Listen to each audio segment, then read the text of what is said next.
بسم الله الحمد لله والصلاة والسلام على رسول الله وعلى آله و صحبه و من والاه. بینندگان عزیز و گرامی، السلام علیکم و رحمت الله و برکاته. خوشحالیم که در خدمت شما بزرگواران هستیم در برنامه دیگری از برنامه‌های دفاع از سنت و موضوع این هفته تدوین در قرن چهارم و معرفی یکی دیگر از بزرگان حدیث و یکی دیگر از علمای اسلام که نقش بسزایی در جمع‌آوری احادیث پیامبر اکرم صلی الله علیه و سلم و تدوین اون در داشتند و ایشون کسی نیست جز امام حاکم نیشابوری. کنیه ایشون ابو عبدالله هست، اسمشون محمد ابن عبدالله حاکم نیشابوری. در دوم ربیع الاول سال 321 متولد شدند در شهر نیشابور و در سوم صفر سال 405 هجری در نیشابور وفات کردند. ایشون هم مورخ بودند، هم محدث بودند و تألیفات بسیار زیادی داشتند. امروز در خدمت این امام بزرگوار خواهیم بود و در خدمت جناب دکتر عبدالحمید عالی خواهیم بود. جناب دکتر السلام علیکم و رحمت الله و برکاته. خیلی خوش اومدین به برنامه و ان شاء الله بعد از خوشوبشی که با بینندگان میکنید میخوایم در مورد امام حاکم برامون صحبت بکنیم. و علیکم السلام و رحمت الله و برکاته. من هم خدمت شما و تمام بینندگان عزیز و گرامی عرض سلام و ادب دارم. امام حاکم نیشابوری گفت که اسمشون محمد ابن عبدالله هست، اهل نیشابور هست و میخوایم بیشتر در موردش بدونیم. ایشون زندگیشون چجوری شروع شد، کسب علمشون چگونه شروع شد، پیش کیها درس خوندند و شاگردانشون کی بودند و این ثمره بزرگی که امروز در دسترس ما هست که امام حاکم نیشابوری براش تلاش زیادی کردند و مشهور است به مستدرک امام حاکم. این چگونه کتابی است؟ بله، مطلب خیلی زیبا و قشنگ است. همچنان که میدانیم ما در قرن چهارم هستیم و میخواهیم علمایی که در این قرن هستند و سهم بسزایی داشتند در تدوین احادیث رسول خدا صلی الله علیه وسلم و دفاع از سنت، از جمله امام ابن خزیمه و امام ابن حبان و امام حاکم نیشابوری در قرن چهارم بودند. اینا همه در قرن چهارم بودند و امام ابن سکین که در همین قرن بوده ولی به صورت الان کتابش در اختیار ما نیست و به همین صورت ما سعی میکنیم که امروز به یاری خدا بیشتر در مورد مستدرک حاکم مطالبی را ارائه دهیم. امام حاکم اولا خودش در همون حالا که شما گفتی که در چه وقتی متولد شده و متولد 321 هجری است در شهر نیشابور و طلب علم کرده در همون اوان کودکیش. در اوان کودکیش طلب علم کرده و همون اوان کودکیش خیلی توجه زیادی به علم داشته با وسیله توجهی که دایش و پدرش داشته. بالاخره سعی کرده حتی در سال 330 هجری شروع کرده به شنیدن حدیث. یعنی چند سالش بوده؟ 9 سالش بوده. در سن 9 سالگی شروع میکند به شنیدن حدیث و به طلب حدیث. یعنی این نشان میدهد که خیلی علاقه وافری داشته و از همون ابتدای کودکی خانوادهش که یک خانواده اهل علم و اهل فضل بودند اهمیت زیادی به او دادند. و امام ابن حبان یعنی یکی از شاگردان امام ابن حبان است امام حاکم و در واقع طلب علم می کند از امام ابن حبان از سال 34 هجری، یعنی 334 که تقریبا میشه 13 سالش. ولی قبل از اونم در 9 سالگی از دیگر مشایخ احادیث رو شنیده، ولی در سن 13 سالگی شروع می کند به درس طلب علم. اینم منم از سن 13 سالگی شروع کردم به خواندن قرآن و طلب علم شرعی را آغاز نمودم. و امام حاکم در طلب علم یعنی دنبال طلب علم بوده در حالی که 20 سالش بوده دیگه از شروع کرده به مسافرت. در سن 20 سالگی دیگه مسافرت را و خارج خود نیشابور هم آغاز نموده و بیشتر از 2000 شیخ و 2000 عالم استفاده نموده. و اون کتابی که الان ما میخوایم در مورد آن سخن بگوییم مستدرکش، در این کتاب از 491 عالم استفاده کرده. یعنی تنها در مستدرکش این احادیثی را که برای ما نقل میکند از 491 شیخ که در میان 2000 شیخی که از آنان طلب علم کرده، در این کتاب از 491 تاش تقریبا استفاده کرده، نزدیک به 500 شیخش. و از معروفترین شیوخ امام حاکم امام ابو بکر صبغی است و امام ابن حبان است و امام دارقطنی است و ابو احمد حاکم است و ابو علی حسین ابن علی حافظ نیسابوری است که خیلی معروف و مشهور است و محمد ابن یعقوب اصم و ابن الاخرم محمد ابن یعقوب شیبانی و غیر آنان. و حتی امام حاکم بعداً به حدی از نظر علمی یعنی قوی هم بوده که از اساتید خودش مشایخ خود از او حدیث روایت میکنند. از جمله امام دارقطنی از امام حاکم حدیث روایت میکند و ابو الفتح بن ابي فوارس و ابو ذر هلوی و ابو یعلا خلیلی صاحب کتاب الارشاد و ابو بکر بیهقی و ابو قاسم قشیری و غیر آنان، یعنی از امام حاکم استفاده کردن که اینا همه علمای بسیار معروفی هستند. و امام ابو یعلا یکی از اون محدثین بزرگ و ابو بکر بیهقی دیگه معروف است. و امام حاکم در سال 337 شروع میکند به تألیف کتاب، تألیفات را آغاز میکند. یعنی چند سالش بوده؟ 37 دیگه، یعنی مثل 16 سال. در سن 16 سالگی شروع میکند به تألیف. بله 16 سالش بوده. و از مهمترین تألیفات این امام بزرگوار میتوانیم مستدرک را بگوییم که بیشتر از 8000 حدیث در آن جمع آوری کرده. تاریخ نیسابور یک کتاب که تاریخ نیسابور کتاب بسیار عظیمی است. معرفت علوم الحدیث یکی از مهمترین مراجع در علوم حدیث. المدخل الى الصحیح این هم یک کتاب بسیار با ارزش و قوی است. و کتاب‌های فراوانی که علما میگویند بیشتر از 1000 جزء امام حاکم تألیفات دارد. 1000 جزء. حالا این 1000 جزء دیگه ممکنه بیاد در مثلا در فلان باب یه چیزی نوشته، در فلان کتاب مجموعاً میشه 1000 جزء که خیلی مطالب بسیار زیادی است و بیشتر علما که در مورد او سخن میگویند مؤلف و نویسنده بسیار توانایی است.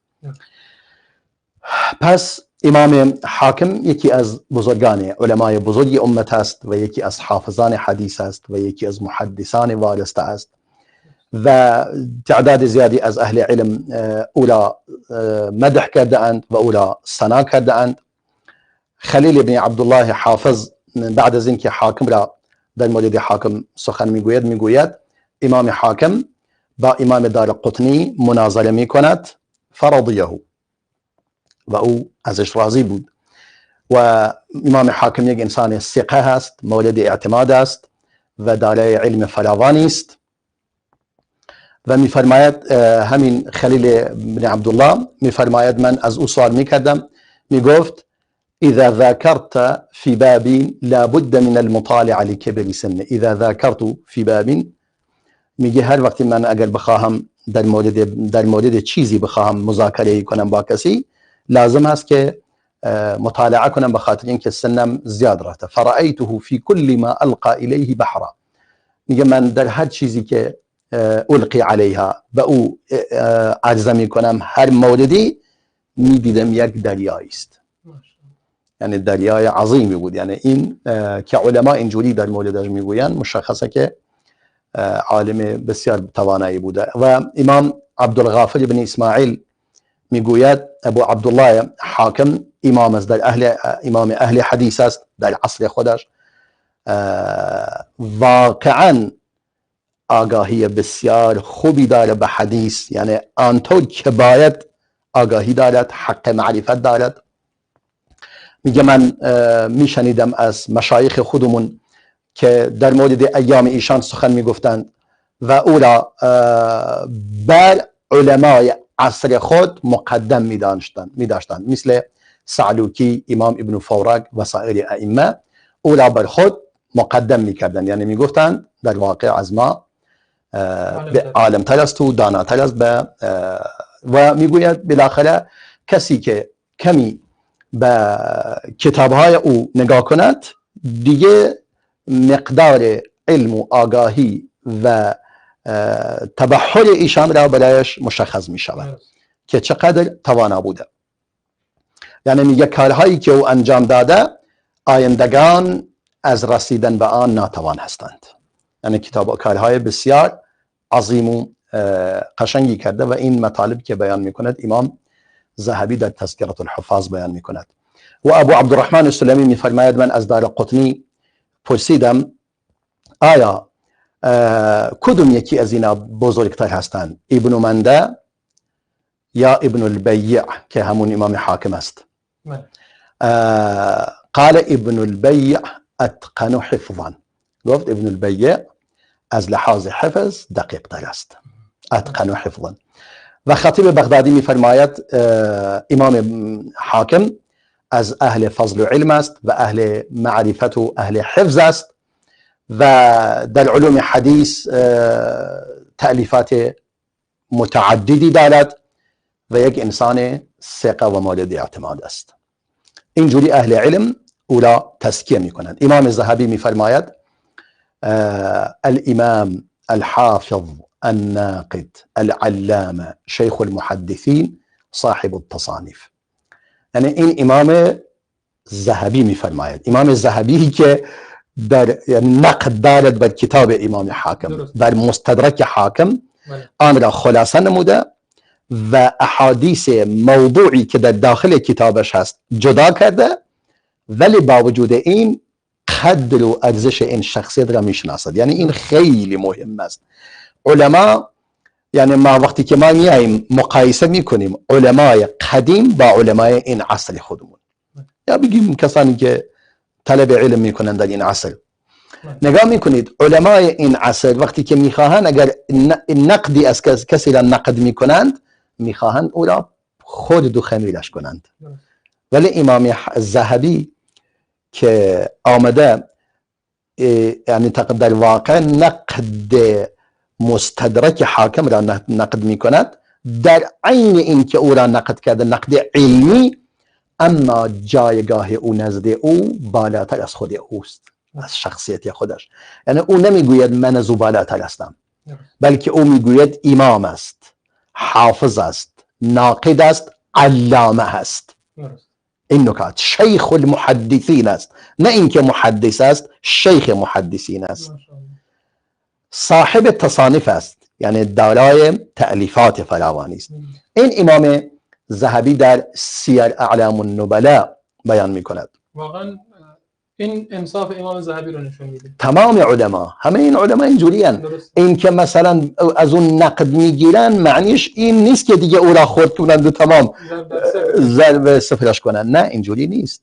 یعنی علما کار این مسائلی که نقد اونا نقد علمی است و این که او را تزکیه میکنند چون جایگاهش میدانند در چه جایگاهی است و این نقدهایی که دارن از او دارند میگویند در اینجا به خطا رفته، در اینجا غفلت کرده، در اینجا اصلا امام ابن حجر میفرماید اصلا این کتاب را پاگنویز نکرده، مشکل اصلی این بوده نرسیده پاگنویز کند. میگه مقداری که پاگنویز کرده ایرادهای کمتری در آن وجود دارد و تعدادی از اهل علم میگویند بابا این کتاب را در آخر عمرش نوشته، در آخر عمرش که سنش 84 سال سن داشته، در نتیجه در این سن زیاد که داشته مشخص دوچاری خودش هم میگوید هنگامی که دیگه سنم بالا رفته و نیاز دارم به اینکه دوباره مراجعه کنم، مطالعه کنم.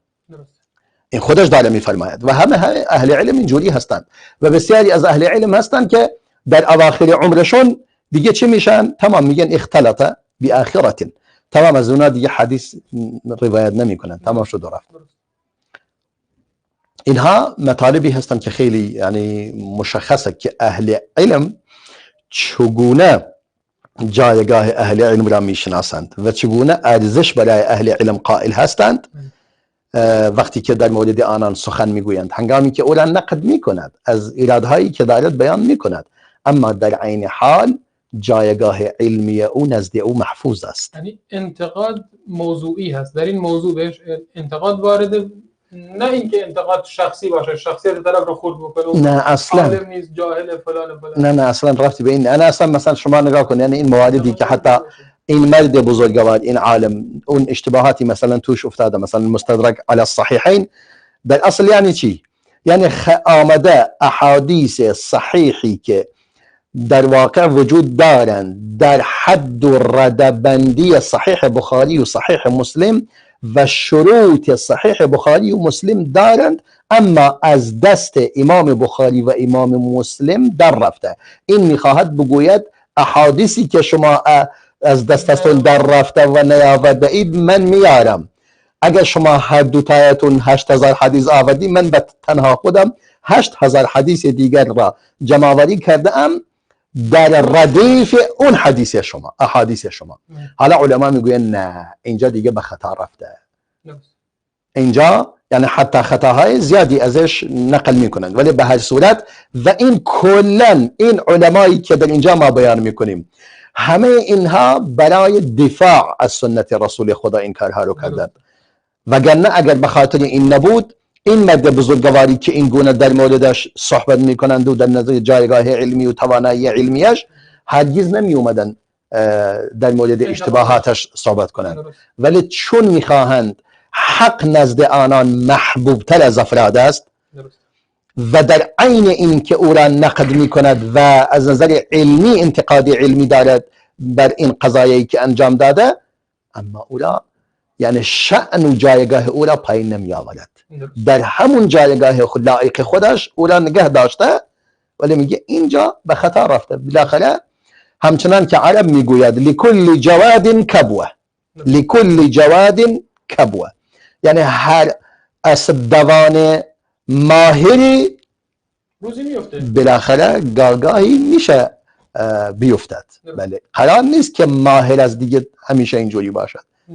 پیش میاد قد يكذب قد يصدق الكذوب وقد يعثر الجواد. عرب میگوین گاهی دروغگو، کسی که بسیار دروغگوست، گاهی حرفای درست یا میزنه، و برعکسش هم اسب سوار بسیار ماهرم گاهی بالاخره میافتد. اینجوری نیست که همیشه اینجوری باشد. حالا که به این مطالب خواستم یعنی اینو رو بیان کنم، حتی امام حاکم انگار مقداری تمایل به فضائل امام علی زیاد داشته، البته نه اینکه از جایگاه دیگر اصحاب یعنی ابدا فقط اهمیت زیاد، یعنی قدری پروردگار بر این بوده مستدرک حاکم احادیثی که به خطا رفته در آن بیشتر از افرادی روایت شده که تشیع بودن به اون معنی قدیم، نه به این معنی امروزی، یعنی یک مقدار متشیع بودند. یعنی چی متشیع؟ هوادار امام علی، یعنی هوای امام علی رو زیاد داشتن، همین فقط. درست. به این گفته شده شیعه، نه این که کسی توهین به خلفا کند یا به اصحاب دیگر کند. یعنی شیعی که در زمان قدیم مورد نظر بوده همین منظور بوده، یعنی افرادی بودند که دوست داشتن فضائل امام علی را بیشتر بیارن و دوست داشتن در مورد فضائل امام علی بیشتر سخن بگویند. در نتیجه احادیث زیادی که امام حاکم آورده در کتابش و امام ذهبی بعداً آن را نقد میکند مربوط به فضائل امام علی است و همه اونام از طریق افرادی اومده اند که متشیع بوده اند. در نتیجه خود امام حاکم متهم شده به این هم، به این که یک نوع تشیع در او هست، یعنی اینکه خیلی به فضائل امام علی اهمیت داده به گونه ای که احادیثی که در آنها ایراد بوده باز آورده. حالا شاید متوجه نبوده ولی بعید است، چون خود یکی از ایرادهایی که از امام حاکم گرفته می شود در این کتاب هم این است که همون افرادی که خودش میگوید جایز نیست از این احادیث روایت کنیم در کتاب مجروحینش آورده، ولی متاسفانه در اینجا فراموش کرده، غفلت کرده آورده، چون ظاهر این میرساند در اواخر عمرش بوده و فراموش کرده و امام ابن حجر به کلی میگه فراموش کرده در این مسائل. جناب دکتر اینجا یک توقف کوتاه میکنیم. بله. میان برنامه میبینیم و خدمت شما و بینندگان عزیز برمیگردیم. بینندگان عزیز با ما باشید پس از دیدن این میان برنامه. بسیار خوب.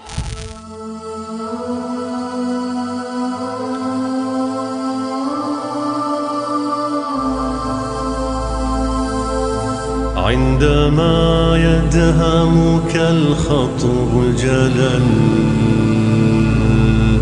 فليكن قلبك حيا بالأمل واستعن بالله يا صاحي وقل قدر الله وما شاء فعل. عندما يدهمك الخطب الجلل فليكن قلبك حيا بالأمل واستعن بالله يا صاحي وقل قدر الله وما شاء فعل. وتجنب طرق أبواب الكرام ترتجي العون لأحداث جسام والتزم أبواب خلاق الأنام سترى الخير كما الغيث أطال وتجنب طرق أبواب الكرام ترتجي العون لأحداث جسام والتزم أبواب خلاق الأنام سترى الخير كما الغيث أطال قدر الله وما شاء فعل.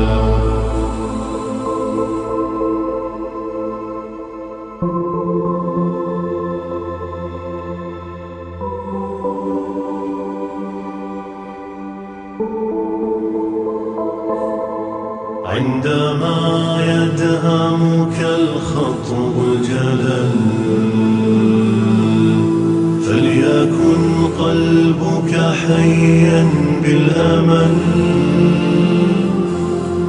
واستعن بالله يا صاحي وقل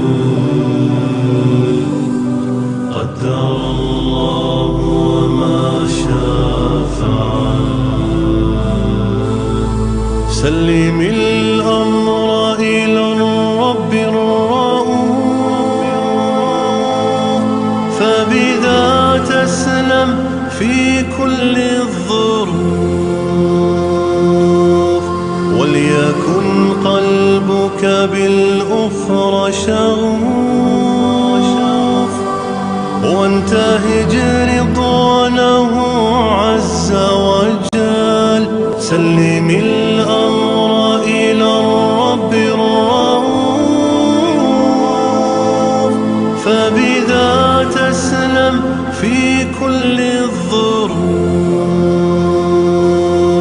وليكن قلبك بالأخرى شغوف وانتهج رضوانه عز وجل قدر الله وما شاء فعل.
سلامی دوباره خدمت شما بینندگان عزیز و گرامی. در خدمتتون هستیم در برنامه دفاع از سنت و تدوین در قرن چهارم و در مورد امام حاکم نیشابوری صحبت می‌کنیم.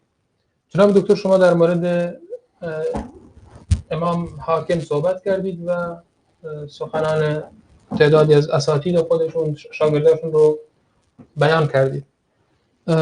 اگر مطلب دیگری در مورد شخصیت ایشون مونده دوست دارین اضافه بکنین در خدمت شما هستیم، وگرنه بریم سر کتاب ایشون.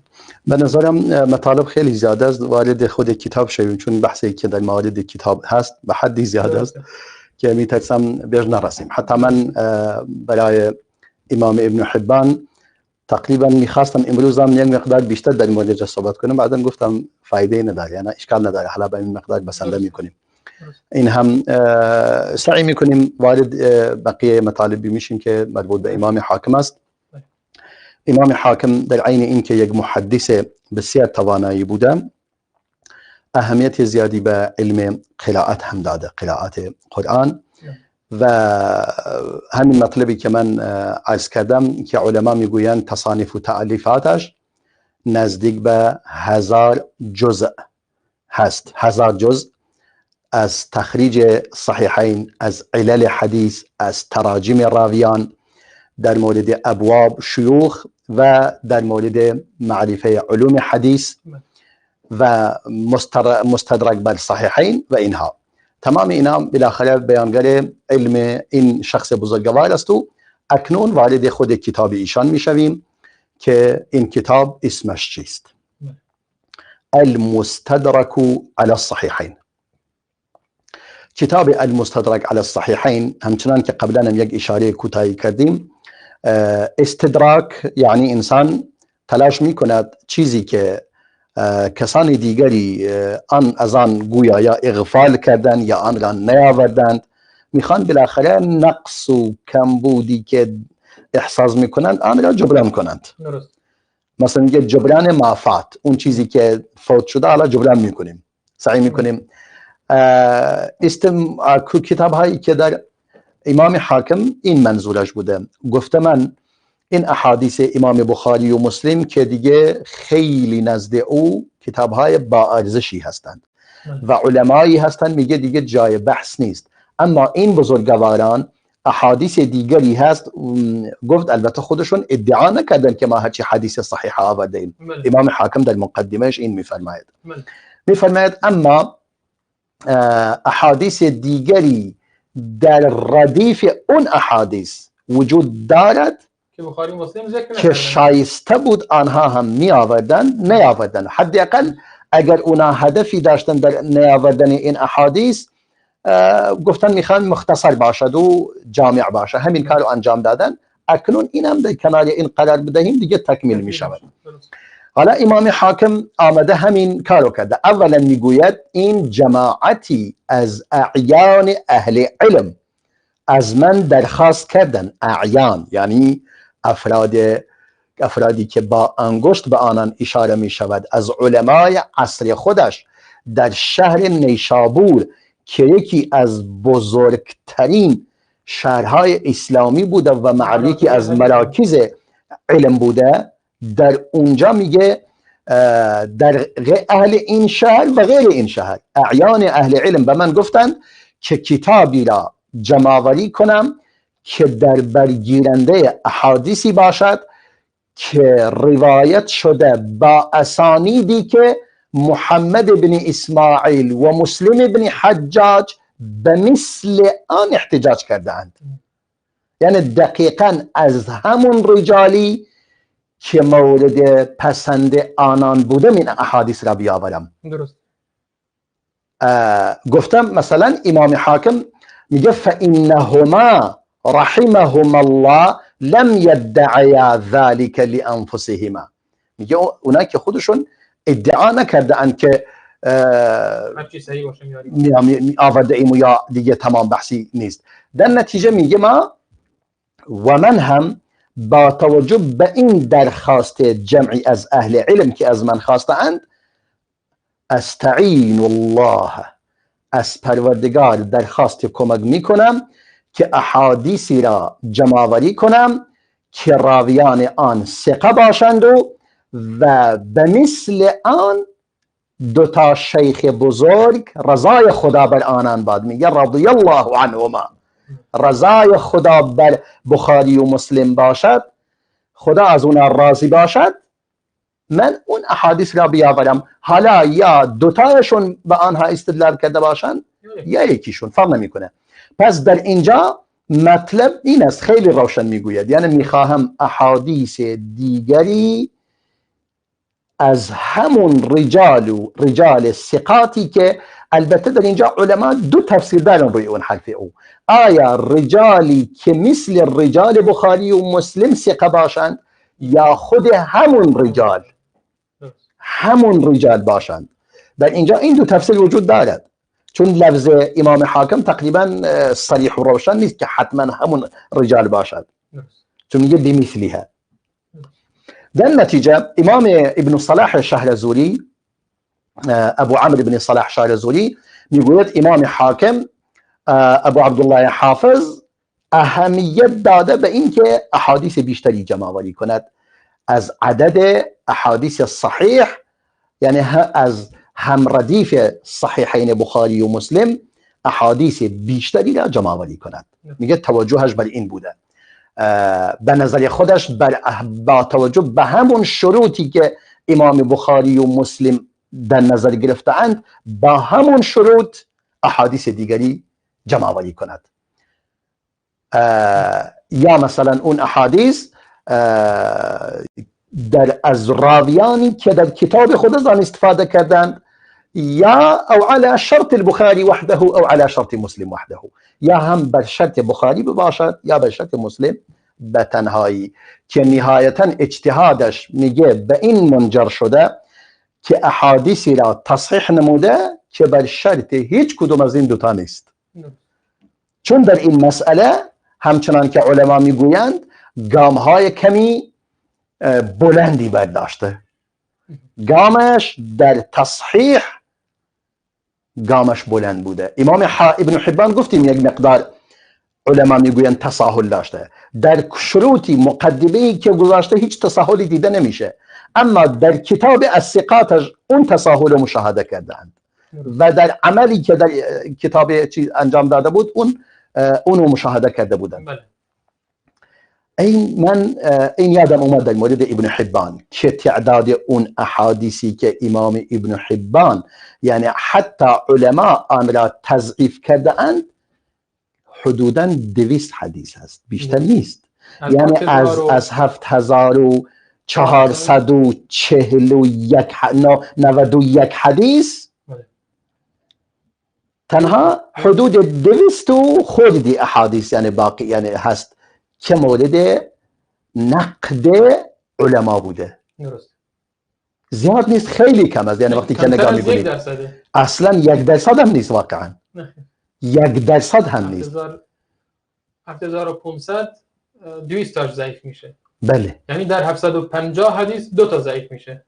تمام. بله، یعنی در واقع اینجوری بوده که من دیشب اومدم نگاهی کردم کلا اون احادیث را یکی یکی آوردم نگاه کنم کدوم احادیث چند تعداد احادیث چنده، حدود 200 اندی بودن. یعنی وجود دارد که پس تعداد یعنی اشکالی که بر امام ابن حبان هست خیلی کم است، ولی با وجود این علما گفتن کمی سهل انگاری کرده.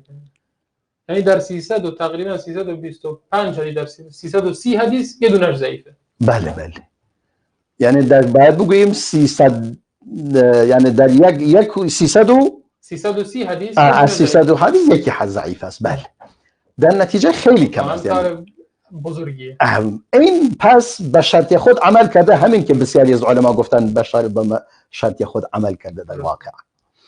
و اصلا اون تعداد احادیثی هم که ضعیف جدا باشند شاید به تعداد انگشتان دست است. ضعیف جدا خیلی کم دارد. درست. ماشاءالله. یعنی یه حدیث موضوع در آنجا ظاهرا وجود ندارد موضوع در آن، ولی در حاکم هذا یعنی مستدرک حاکم. پس این نکته خوبیه. حالا بعد میگردیم به مستدرک حاکم. یعنی منظورم این است که امام ابن صلاح میگوید امام حاکم سهلنگار است در تصحیح و گامهای بلندی برداشته، یعنی فاصله گامهایش خیلی زیاد است در شرط صحیح و سهلنگار است در حکم بر آن، حکم کردن بر اون حدیث. پس بهتر این است که ما در مورد او کمی متعادل باشیم. امام ابن صلاح میفرماید، ابن صلاح شارزولی کردی اهل کردستان میفرماید آنچه حدیثی که امام حاکم میگوید صحیح است، اگر نزد غیر از اهل حدیث، یعنی غیر از او کسی دیگر از امامان نگفته بودن صحیح است، پس ما میگیم این حدیث حسن است. چرا؟ چون یک مقدار سهلنگر هست.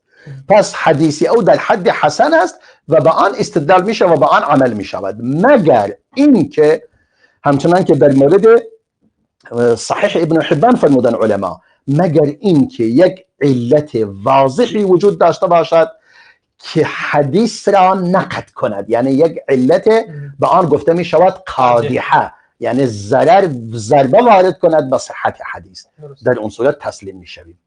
این امام ابن صلاح فرموده. امام حافظ زین الدین عراقی، این هم یکی از محدثین کرد، اهل موصل هست، شهر موصل و اهل کرد موصل هست، میفرماید تا همین کلام ابن صلاح را میفرماید، میگه در این قولی که امام ابن صلاح فرموده دو تا چیز وجود دارد.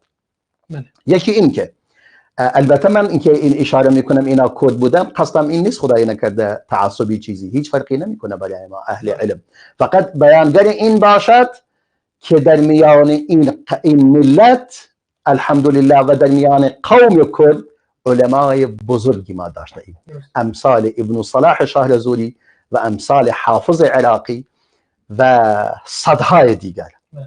امام آمدی که دیگه یکی از بزرگان علمای اصول و در هر زمینه، و این هم افتخاری باشد برای قوم کرد که علمای زیادی داشتند و در خدمت به این دین در واقع سهم بسزایی داشتند الحمدلله.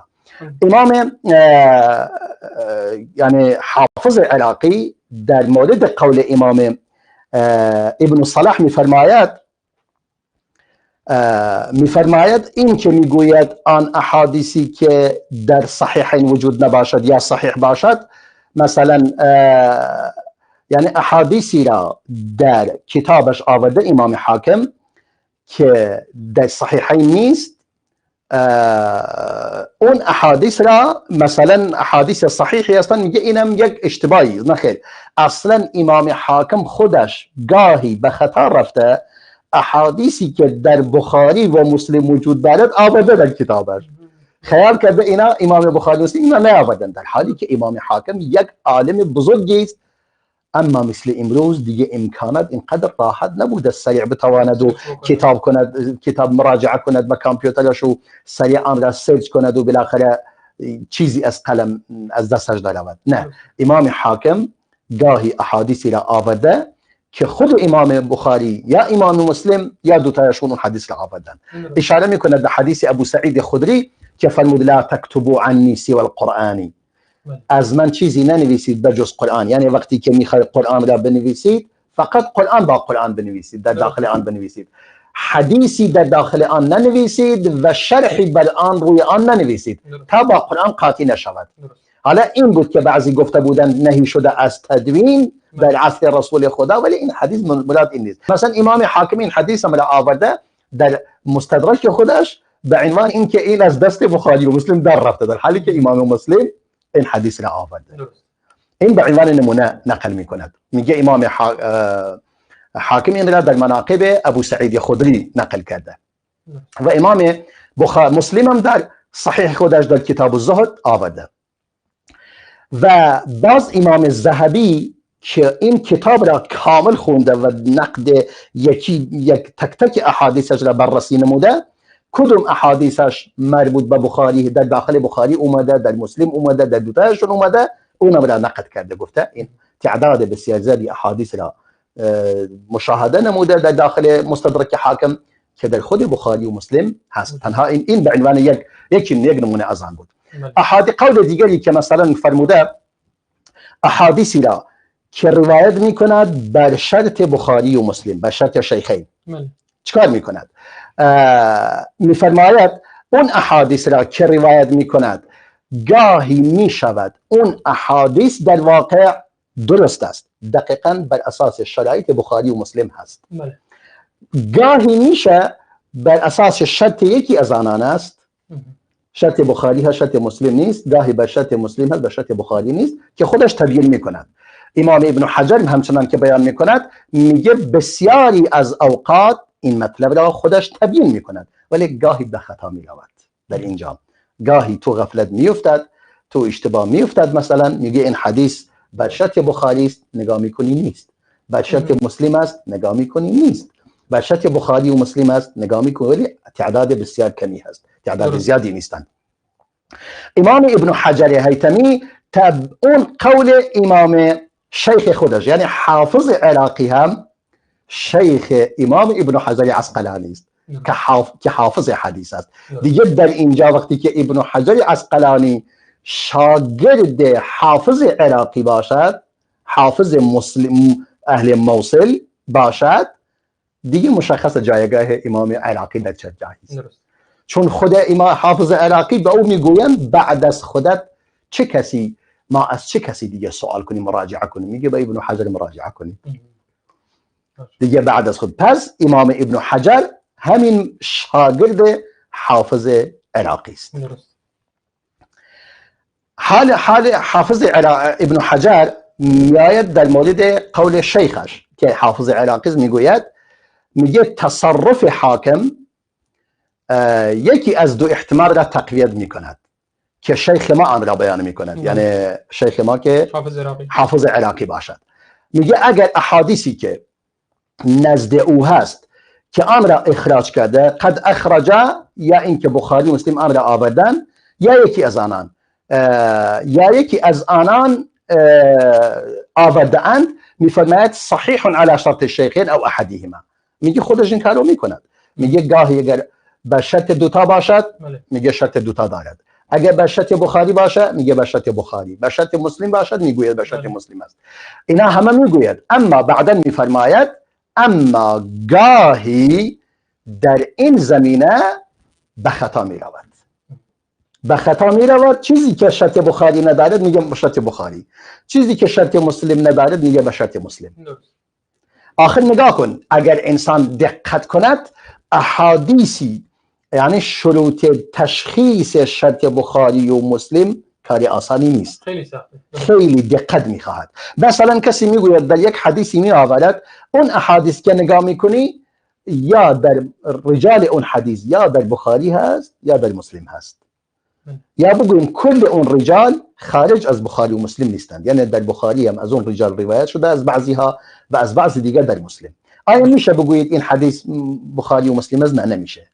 درست. چون باید کل رجال بخاری تا آخر در آن باشد، درست، و کل رجال مسلم تا آخر در آن باشد. مثلا بعضی وقتا امام بخاری حدیث، شما فرمودید حدیث رو از شیخی روایت میکنه، بله، فقط اون حدیثی رو روایت میکنه که مثلا در فلان شهر روایت کرده. بله. اگر رفته باشه شهر دیگه حدیث رو قبول نمیکنه. خیر. دیگه نمیتونی بگی حدیث بر شرط بخاری. بله. مثلا الان یک شیخی مثلا به عنوان مثال یکی از رجال این حدیث را مثلا بلد میآوریم که از زهری، یعنی حسین از زهری.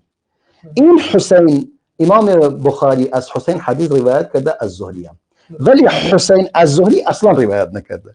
یعنی چرا؟ چون حسین از زهری به خطا رفته، پس ازش اگر حدیث را از زهری روایت میکند ازش قبول نمیکند، اما اگر از غیر زهری روایت کنه ازش قبول میکند. حالا اگر امام حاکم بیاید حدیث را روایت کند بگوید از حسین از زهری، در اینجا این حدیث شرط بخاری نیست. چرا؟ چون بخاری هیچگاه از حسین حدیث نگرفته که از زهری روایت کرده باشد، چون در اونجا به اشتباه رفته. اما اگر از غیر زهری باشد قبول دارد. پس گاهی احادیثی را آورده امام حاکم از این گونه هست، یا گاهی احادیثی را آورده امام حاکم، مثلا این امام بخاری و مسلم این حدیث را به عنوان اصل ازش روایت نکردند. اصل یعنی اصل باشد، یعنی بگوید این حدیث اصلی بر آن اعتماد کنند، بلکه به عنوان تقویت حدیث دیگری امر آوردند یا به عنوان یک شاهد. پس در اونجا نمیشه بگویید این به شرط بخاری و مسلم است، چون اونا خودشون اونو به عنوان شرط خود قبول نکردند. گاهی نکات خیلی مهم از این نکات. پس امام حاکم گاهی در اینجا به خطا رفته که امام ابن حجر میفرماید فیحمل ذلك على السهو والنسیان، این حمل می شود بر سهو و فراموشی، چون بالاخره اینا علما بودند، گاهی فراموش کردند. در نتیجه در میان حالا مثلا امام ذهبی قولی را نقل می کند از مظفر بن حمزه، میگه من از ابو سعید مالینی شنیدم میگفت من کتاب مستدرک را از اول تا آخر خوندم، یک حدیثی در آن وجود نداشته باشد که بخاری و مسلم باشد. نگاه کن از این مبالغه شدید. امام ذهبی هم میگوید بابا، امام مالینی که این را میگوید اولین این مکابره است، این غلو زیاده روی است و اصلا مالینی در حدی نیست که در مورد کتاب حاکم حرف بزند. میفرماید ولیست رتبه ابی سعد ان يحكم بهذا، او اصلا در حدی نیست این در مورد اینها قضاوت کند، بلکه در مستدرک احادیث زیادی هست بر شرط بخاری و مسلم و احادیث زیادی هست بر شرط بخاری یا بر شرط مسلم، بلکه مجموع آن میتواند بگوید یک سوم کتاب در این حد است. یعنی در حد یک سوم کتاب کل شرایطی که امام حاکم گفته در آن وجود دارد. یعنی چی؟ یعنی بله این نکته رو اضافه کنم که 3 دقیقه وقت مونده، اگر بشه جمع‌بندی بکنیم. تمام، به نظر من حرف امام حاکم کافی است در مورد جمع‌بندی این قضیه. اگر اعداد و ارقام در مورد مستدرک در دسترستون هست خیلی خوب میشه. بله اعداد و ارقام یعنی بهتر همینه. من الان دارم این شروع میکنم به این اعداد و ارقام، البته به صورت تقریبی نه به صورت تحدیدی. وگرنه اگر به صورت تقریبی میخوایم اینجا مثلا کتاب حاکم را باز میکنیم، مستدرک حاکم را باز میکنیم و از خود مستقیم از کتاب میگیریم. این مستدرک حاکم نه، این کتابی است که امام حافظ ذهبی آمده کتابی را یعنی احادیث موضوع در مستدرک حاکم را جمع‌آوری کرده، شده 67 حدیث. 67 حدیث امام ذهبی حکم کرده بر این که چی هست؟ موضوع است. ولی آیا حرف امام ذهبی حرف آخر است؟ نه خیر.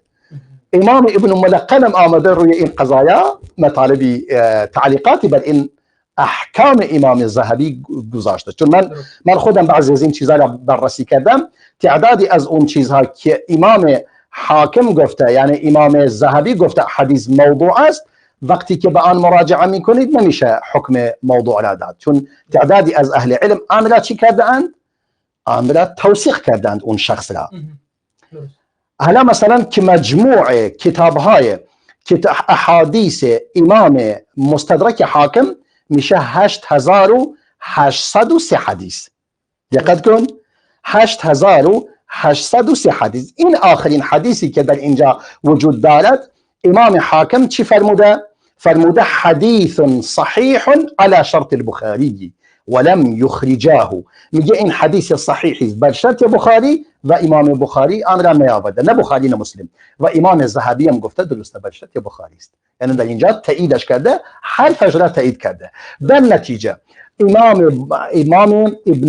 امام ذهبی میفرماید مجموع احادیثی که در این کتاب وجود دارد تعداد 1/3 آن کاملا شرط بخاری یا مسلم یا یکی از آنها را دارد، یا هر دوی آنها یا یکی از آنها را دارد، 1/3 آن. و 1/4 کتاب هم و میفرماید در واقع 1/4 کتاب هم صحیح است. درست. 1/4 کتاب هم صحیح است، در حد صحیح و حسن و جید هست، ولی خارج از شروط بخاری و مسلم و این است. درست، یعنی بجز اون 1/3 1/4 دیگرش. آفرین، 1/4 دیگرش هم صحیح است. یا صحیح است یا حسن است یا جید است، در اون حد هست. بقیه میفرماید و باقی کتاب مناکر و عجائب. باقی کتاب منکر هستند و چیزای عجیبی آوردن که میگه من در یک جزء آن را بیان کرده ام. یعنی در یک جزء در یک کتاب آمده ام تمام حکم بر تمام احادیثش کرده ام، مشخص کردم که این کتاب چند حدیثش صحیح است و ضعیف است و حسن و ایناست. اما احادیث موضوع در آن گفتیم چند تا است؟ 67 تا، با توجه به کلام به مطلبی که امام ذهبی فرموده. امام ابن حجر هم میفرماید کلام امام ذهبی مجمل است، باید بیشتر توضیح داده شود، ولی ظاهرا وقت ما به پایان رسیده و فرصت توضیح بیشتر در این مورد نیست. اگر احساس کردیم نیاز هست شاید یک جلسه دیگر مطالب بیشتری در این مورد بیان کنیم ان شاء الله. خیلی ممنون جناب شیخ، از شما تشکر میکنیم. در پایان اینو بگم که 1/3 از کل کتاب به اضافه 1/4 اون 1/3 هم مخرج مشترک ازش بگیری 7/12 صحیحه این کتاب. بله بله. 7 قسمت از 12 قسمتش صحیح، 5 قسمتش ضعیف میشه. بله بله بله. یعنی باز میشه اکثرش صحیح است. بله بله بله. کاملا. خب بینندگان عزیز، در اینجا به پایان برنامه رسیم. از شما تشکر میکنیم که تا این لحظه با ما بودید. از جناب دکتر تشکر میکنیم به خاطر مطالب بسیار مفیدی که ارائه فرمودند و شما بزرگواران رو به الله متعال میسپاریم. السلام علیکم و رحمت الله و برکاته.